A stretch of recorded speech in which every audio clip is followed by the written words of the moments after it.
विशिष्ट भागात याआधी असलेला नक्षलवाद आता शहरात वाढत असल्याकडे मुख्यमंत्री देवेंद्र फडणवीस यांनी लक्ष वेधलंय।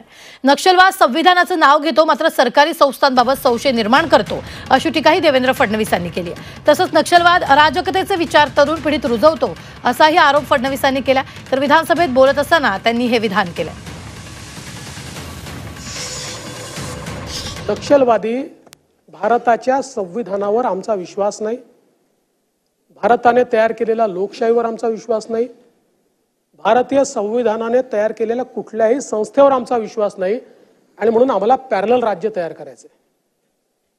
आणि ज्यावेळी देशामध्ये या नक्षलवादाच्या विरुद्ध एक मोठी लढाई सुरू झाली आणि मोठ्या प्रमाणात आम नक्षलवादी हे संपायला लागले, नवीन भरती कमी व्हायला लागली, त्यावेळी हा जो काही नक्षलवाद आहे हा शहरांमध्ये सेफ हेवन शोधायला लागला।